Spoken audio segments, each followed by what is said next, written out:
hari ini kita bukan bermaksud untuk mengajarkan begitu ya, tapi di sini kita sharing saja gitu kan, karena kan kita juga di sini masih sama-sama dalam proses belajar seperti itu. Karena kan daripada teman-teman nanti benar-benar nggak tahu gitu kan gimana prosedurnya gitu kan, jadi sama kita akan dijelaskan sesuai dengan apa yang sudah kita pelajari seperti itu. Jadi untuk hari ini kita akan mempelajari dua materi atau dua praktik seperti itu. Yang pertama itu terkait pemasangan APD. APD itu apa? Alat pelindung diri. Nah, jadi teman-teman ada yang udah tahu APD itu untuk apa? Ya, melindungi diri untuk apa gitu? Bakteri. Tubuh kita steril seperti itu ya. Jadi penggunaan APD itu dimaksudkan untuk melindungi diri kita, diri perawat dari kontaminasi pasien seperti terkena untuk menghindari cairan tubuh pasien gitu, apalagi dengan pasien-pasien yang memiliki infeksi menular seperti itu, seperti infeksi menular seperti HIV, kemudian ada hepatitis, kemudian TBC gitu, asma mah enggak ya, TBC gitu ya. Pokoknya infeksi-infeksi menular, apalagi dalam kasus HIV, terutama biasanya digunakan juga pada ruang operasi seperti itu. Nah, kalau teman-teman juga biasanya nanti kalau praktik di rumah sakit itu nanti kalau ditempatkan di IGD itu biasanya pakai gown juga, tapi itu dalam kondisi tertentu. Karena kan kalau sehari pakai gown kan APD kan rasa riweuh gitu kan. Dalam kondisi tertentu itu seperti misalkan menangani pasien pasca kecelakaan gitu kan itu kan pasti berceceran darah begitu. Nah, seperti itu tadi APD. Kemudian yang kedua terkait mobilisasi. Karena kursi rodanya ini tidak ada, mungkin kita pakai kursi aja. Karena kan ngadorong mah kalian mengerti, badan tinggal neng gitu kan. Seperti itu. Jadi karena tadi kursi rodanya kita cari nggak ada gitu kan. Tadi nunggu konfirmasi juga kan takutnya nggak jadi kita nggak pinjam kursi rodanya. Jadi paling pakai kursi aja. Sama aja kok, nggak beda, cuma ngangkatnya doang. Nggak ada yang berhubungan dengan itu ya. Paling nanti menghafalkan juga. Tadi ada berapa posisi? 10 berapa? 10 ada 10 posisi, nanti kalian hafalkan juga itu seperti supin, semi flower, trended bird gitu kan, supinasi dan lain-lain seperti itu. Nanti dibuka di modul halaman 7 dari halaman 7 ya, dari halaman 7 seperti itu. Nah, mobilisasi ini untuk apa? Mobilisasi ini jadi teman-teman untuk pasien yang dia bed rest total, bed rest tahu kan? Yang benar-benar harus istirahat di tempat tidur, misalkan pasien yang stroke gitu kan, yang dia defisit mobilisasi seperti itu. Jadi kita bantu mobilisasi di atas tempat tidur seperti itu. Jadi seperti pasien yang diabetes mellitus tipe 2 gitu kan, pasien DM kan itu kan kalau misalkan dia terbaring terus-terusan dia akan terdapat luka dekubitus gitu kan, atau luka tekan. Jadi dia gorowong gitu. Nah, itu tuh terjadi karena apa? Karena adanya tekanan gitu. Jadi pasiennya harus dilakukan mobilisasi mika-miki, miring kanan, miring kiri seperti itu. Mika-miki ya. Nah, jadi itu untuk menghindari resiko terjadinya dekubitus atau luka tekan. Atau juga bisa juga dilakukan untuk pasien-pasien dalam kondisi tertentu. Misalkan kan kita kalau mau ngasih makan pasien mau mungkin kan baru cure, blok kan nanti tersedak gitu kan. Nah, kemudian ada juga nanti ada fungsi-fungsinya, aku nanti dibaca saja, aku juga belum hafal semua ya. Nanti dibaca di situ. Seperti nanti posisi genupektoral itu untuk apa gitu kan. Seperti itu. Nanti untuk melancarkan pernafasan itu posisi apa seperti itu ya. Jadi yang pertama kita akan mempelajari dulu terkait pemasangan alat pelindung diri. Alat pelindung diri ini sebetulnya ada dua teman-teman, ada apron dan gown. Apron itu yang kalian seperti apa ya? Dimasak. Ya. Seperti masak. Gampang itu tinggal dielap terus diikat gitu kan, dikalungin diikat. Nah, sudah terang ayam deh. Untuk gown ini dia kan nanti ada lipatannya. Jadi nanti untuk menggunakan gown kan nanti gini kan. Jadi ada yang terbuka seperti ini. Jadi teman-teman masukin tangannya ke sini. Jadi nanti ya sama teman-teman di ini. Aku mau ngajarin dulu cara melipatnya dulu. Jadi nanti setelah ini dijatuhkan lalu dimasukkan. Seperti itu. Kemudian yang depan ini jangan tersentuh. Jadi kalian langsung keikat di tali belakang, atau biasanya kan kalau dokter di rumah sakit yang mau OP kan dia dibantu kan seperti itu, yang ditarik ininya gitu kan, seperti itu, nanti diikat seperti ini ya. Nah nanti cara melipatnya seperti ini, boleh mau berdiri mangga, yang belakang mau berdiri boleh, kelihatan?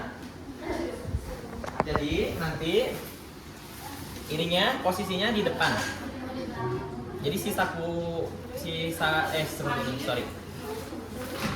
sakunya berada di depan. Ininya diluruskan dulu. Boleh diluruskan dulu ya, dirapihkan. Sudah rapi, kemudian nanti si tangannya ini dilipat ke dalam, ya, dirapikan juga. Oke? Ya. Asal rapi aja ya. Kemudian nanti di roknya atau bagian bawahnya ini dia tarik ke atas seperti itu. Kemudian nanti si tali-tali ini bisa teman-teman rapikan agar tidak menjuntai. Kemudian dari bawah lagi dilipat lagi ke atas 2 kali. Iya, sebanyak 2 kali. 1, dirapikan ya. 2. Kemudian ini dirapikan lagi kalau kurang rapi. Kemudian nanti ini dilipat 1 kali ke sini sampai ujung ini ya. Dilipat 1 kali. Yang ini juga sama dilipat 1 kali. Kemudian dipertemukan. Nah, nantinya dia akan ada lubangnya di sini. Jadi untuk memasukkan tangannya, jadi teman-teman nanti tinggal tangannya akan begini. Terus kalau mau dimasukin tinggal lepas, dijatuhkan terus dimasukin. Jelas? Jelas. Baik, terima kasih.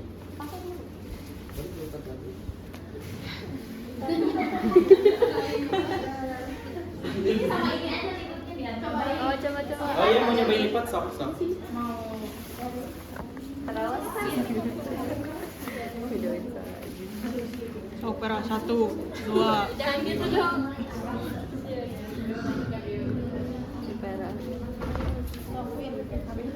Kemudian teman-teman, selanjutnya sebelum menggunakan APD tentu saja kita ini dulu.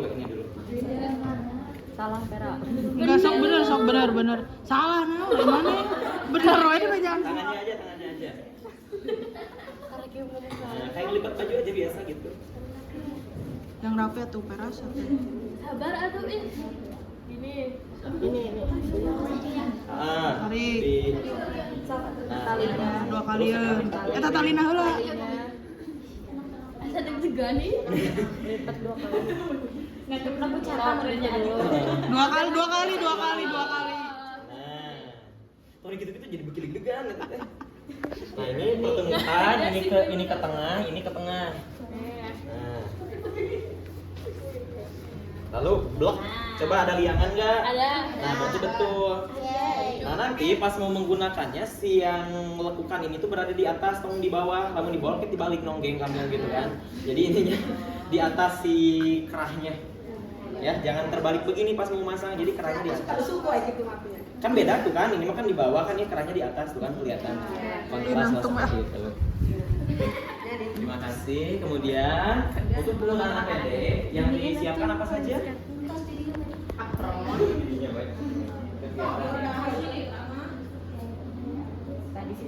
Apa saja? Apron atau gaun sudah ada. Terus topi atau masker. Kemudian apa? Namanya? Ah? Mana?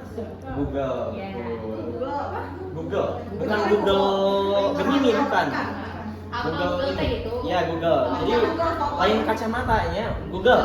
Bukan Bu tapi Go. Google. Kemudian maskernya ini harusnya masker KN95.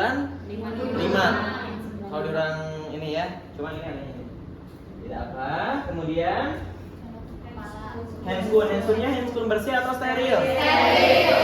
Perbedaan handscoon bersih dan handscoon steril. Handscoon bersih itu disimpan di dalam box dan ini isinya 100. Biasanya, maksudnya bercampur lah gitu. Kalau handscoon bersih dia sepasang. Handscoon sterilnya sepasang. Gitu. Jadi dia satu bungkus, 1 pasang satu orang seperti itu. Kemudian ada lagi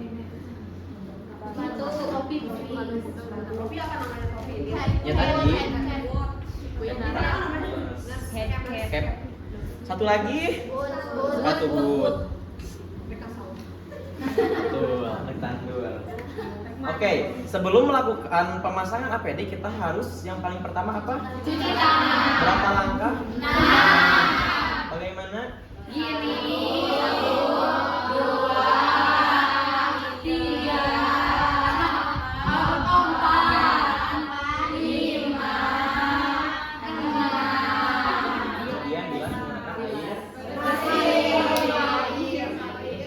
Nah, sedikit informasi untuk yang dokter yang mau operasi biasanya ada step tambahan sikat kukunya gitu. Nah, kemudian ada 5 momen cuci tangan. Apa saja? Kita perawat itu harus cuci tangan ketika mendapatkan 5 momen ini. Sebelum kontak dengan sebelum kontak dengan pasien, sebelum tindakan aseptik, sesudah terkena cairan pasien, terus apa lagi dua lagi? Setelah kontak dengan pasien dan setelah kontak dengan lingkungan pasien, seperti itu. Jadi kita harus menerapkan 5 momen cuci tangan itu ketika praktik nanti. Ya tadi sudah 6 langkah cuci tangan. Kemudian selanjutnya kita menggunakan APD. Yang pertama menggunakan gold. Tadi dipegangnya seperti ini ya. Jadi tong asal. Jadi kalau asal kalian murudul ininya ke bawah. Dipegang, kemudian diblokekin sama kalian, dicari sambil sambil ditekan gini. Jadi tong lulus gitu kan. Kemudian setelah itu dibuka, kemudian dimasukkan. Ya, kemudian tadi kan tali belakangnya mana talinya ini? Nah, diikat.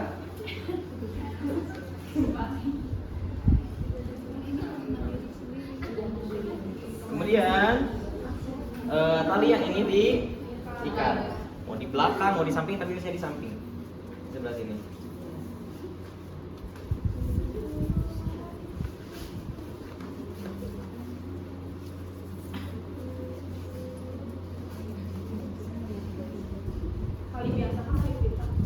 Tali mati ya guys. Sudah kan? Tadi hitung cabaknya. Selesai. Kemudian yang kedua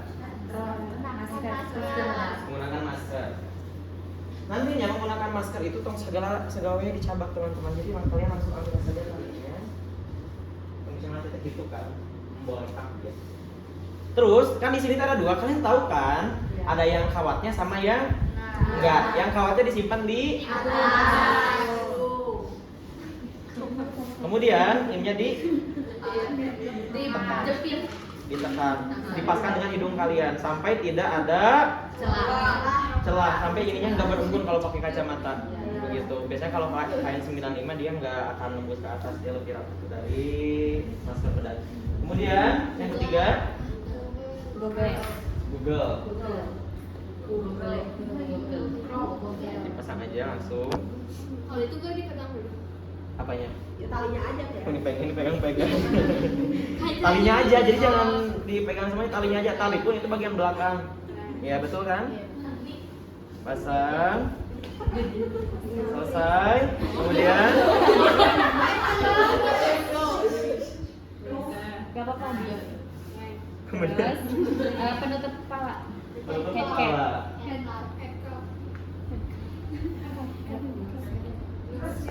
Talinya di belakang ya, jangan di depan. Uir-uiran kan nggak mungkin gitu kan. Talinya di belakang. Pastikan pakai apa? Nurse cap ini rambut kalian itu tertutup. Jadi kalau kalian pakai nurse cap tapi kieu jangan naon gitu. Ya, maksudnya untuk pakai nurse cap ini maksudnya agar rambut kita itu tidak terjatuh gitu loh. Seperti itu. Pertama untuk melindungi kepala kita, yang kedua agar kalau kan ada loh orang-orang yang rontok gitu kan takutnya keanginan, silver gitu kan, apalagi di ruang operasi kan jangankan rambut gitu, benang aja yang tertinggal kan itu bisa menyebabkan infeksi seperti itu. Jadi pastikan kepala kita ini benar-benar tertutup. Seperti itu ya. Aduh. Sudah tertutup guys? Sudah ya. Nah nanti juga kalian yang berhijab itu bukan di congcol ini, jadi sampai tarang apa sampai jidat gitu loh. Diikat di belakang. Kemudian handscoon ya. Sepatu dulu, handscoon terakhir biasanya kan? Enggak, sepatu terakhir. Enggak, handscoon terakhir. Enggak, kalau misalkan handscoon dulu gini, logikanya kan handscoon steril. Iya. Masa kita nyebak sepatu kotor gitu kan? Nah gitu kan. Ininya nanti dikedalamkan ya.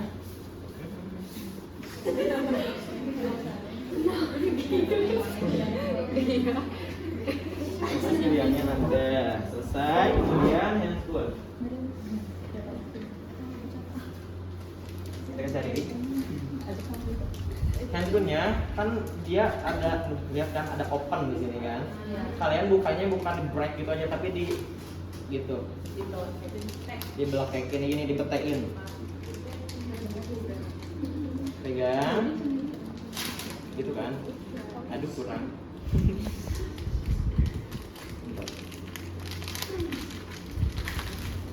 Sampai dia ke luar. Kemudian posisikan, kan di sini ada tulisannya juga teman-teman. Lain. Di sini ada left and right. Ya kan? Left itu apa? Kiri. Right itu kanan. Right kan di sini ada L dan R.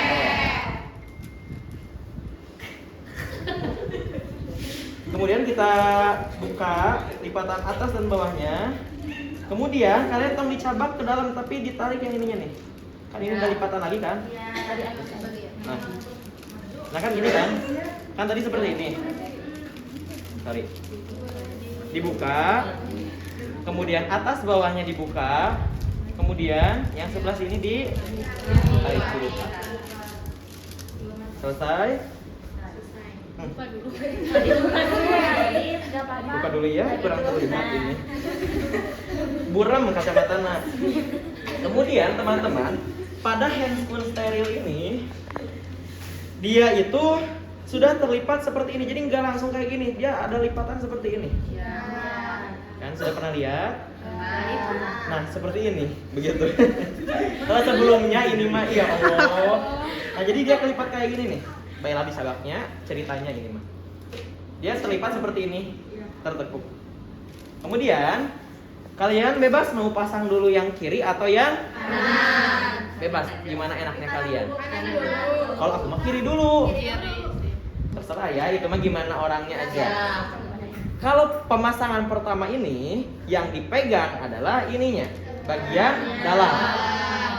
Kemudian langsung masukkan tangannya.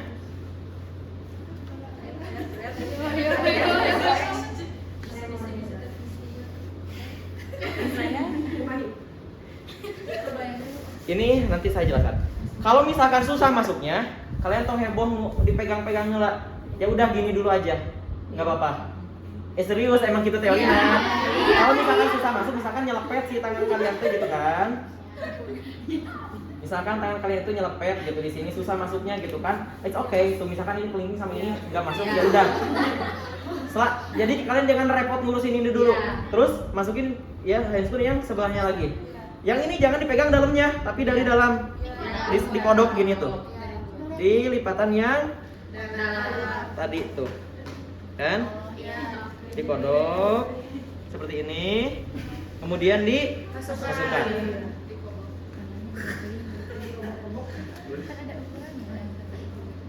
Aduh. Nah kan ini juga susah masuk kan? Lepas. Kemudian sekarang teman-teman boleh langsung dicepang begitu, dirapihkan. Kalau tadi susah masuk, rapihkan, masukkan, tapi jangan dipegang yang tadi dalamnya. Kalau yang sebelah sini, jadi di gitu-gitu dulu aja. Kemudian yang ini, ya. Nah kemudian ditariknya dari yang dalamnya sampai menutupi ban ini nih, si ini si kan kalau ini mah gede tingnya di tangan aku mah. Jadi ini nanti teh ngepres pokoknya di sini. Jadi jangan di dalam gini. Tapi handscoonnya di atas, nah di luar si gownnya tadi. Ya, selesai. Kemudian yang ini sekarang dirapikan juga, disodok dari luarnya. Kemudian rapikannya kan kadang suka nggak enak kan, kalian tarik ininya, tarik. Kemudian tekan-tekan seperti ini. Kemudian tuh. Jadi ngepres, jadi asa butuh tuh. Mbak tahu ya. Jadi ngepres begitu ya, seperti ini. Jelas. Dan setelah menggunakan sarung tangan steril, teman-teman tidak boleh memegang benda apapun yang non steril. Begitu kan biasanya yang di meja operasi kan walaupun jatuh ke bawah dia atau dipegang sama orang yang enggak steril dia udah gak boleh digunakan semeja gitu kan. Begitu. Oke, selanjutnya kita Pakai sepatu. udah. Oh, udah. Kita melepas. Yang pertama dilepas adalah sarung tangan. Cara melepasnya, teman-teman, lihat. Si telapak tangan, jadi yang diambil telapak tangannya dulu, seperti ini. Jadi jangan dikitukan. Dicubit. Kan ini kan ceritanya kotor, udah pegang darah, megang apa gitu kan. Jadi cubit ininya seperti ini, dimasukkan. Tenang, ini nggak akan sobek. Apalagi handscoon steril dia lebih tebal. Seperti itu. Kemudian ditarik. Ini kesangan aku nah. Ditarik, dikeluarkan. Kemudian ini dipegang. Jangan langsung dielung begitu saja. Ya, dipegang. Kemudian yang ini disodok. Jadi jangan dipegang. Kan ini sudah bersih. Disodok bawahnya, mau 1 jari, 2 jari, 3 jari, mangga terserah itu mah. Seenaknya kalian aja. Disodok. Kemudian si handscoon yang tadi kita lepas yang tangan kiri harus tertutup. Jadi yang tersisa ini yang bagian dalam yang tadi kita di tangan kita. Dan ini ya aman, maksudnya nggak tidak terkontaminasi seperti itu. Sudah jelas? Kemudian baru teman-teman buang ke bak infeksius.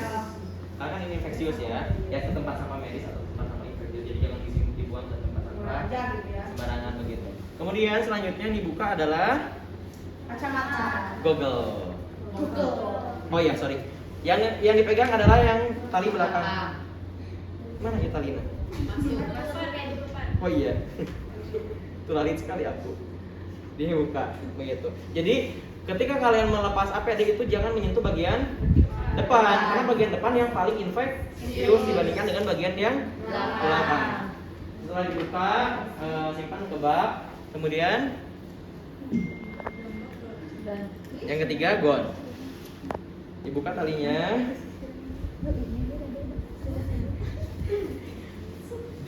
Jadi kan barang ini dibukain nanti biasanya.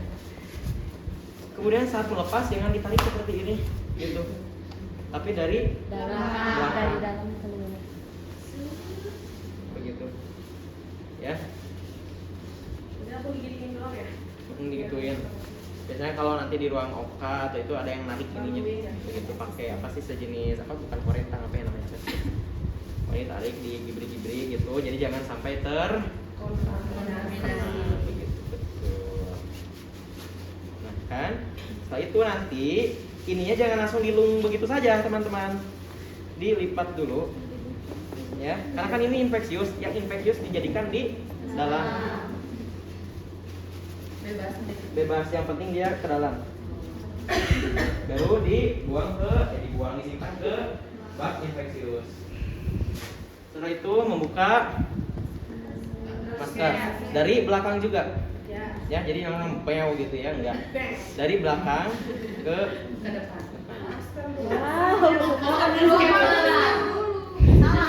Saya kasih dulu. Dibuka ya dari belakang ke depan. Setelah itu masker dari belakang ke depan. Kemudian selanjutnya sepatu boot di gini. Gitu ya. Oke, biasanya kalau di ruang OK ada apa sih kayak kait gitu nih. Jadi kata dia tadi dikaitkan beo gitu sudah.